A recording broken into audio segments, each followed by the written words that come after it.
The Mindbender. On June 14, 1986, the West Edmonton Mall in Alberta was packed with visitors. The mall housed an indoor amusement park featuring the Mindbender, a triple-loop steel roller coaster. The Mindbender had 4 cars connected in a train. It reached speeds of 60 miles per hour and took passengers through 3 complete loops. The ride had passed a safety inspection the day before. That evening, Rod Chico and 3 friends climbed into the last car of the train. The train launched and completed the first 2 loops. As it entered the 3rd loop, 4 cap screws in the wheel assembly failed. The last car began to fishtail wildly. The wheel detached from the track. The car derailed completely.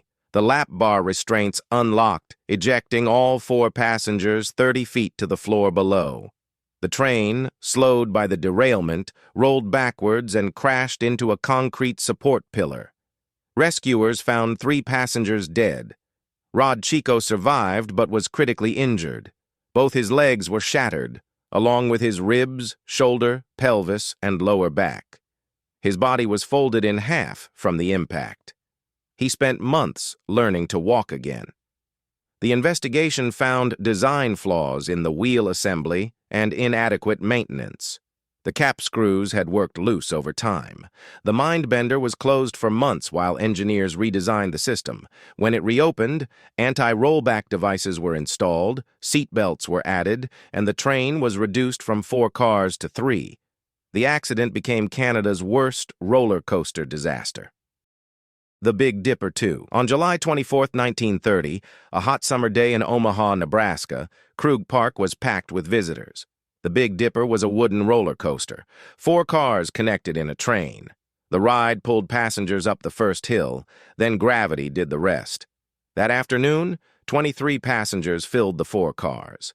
Among them were Gladys Lundgren, C.H. Stout, Anthony Politica, and 15-year-old Ruth Frell.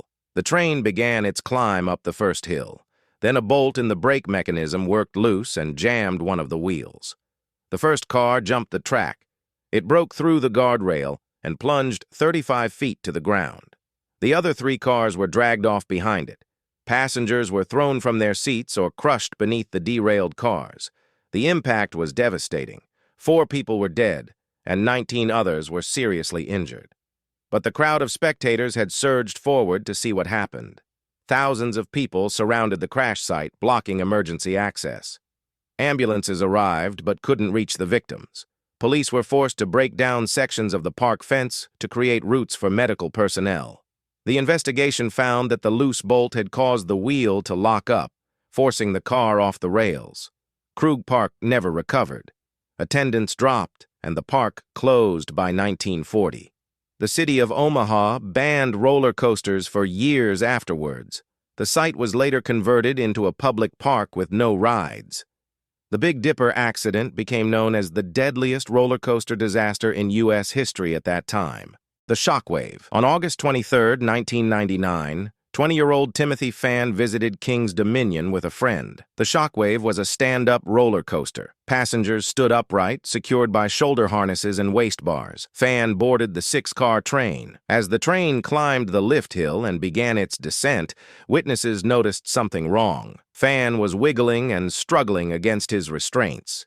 He managed to work one arm free from the shoulder harness.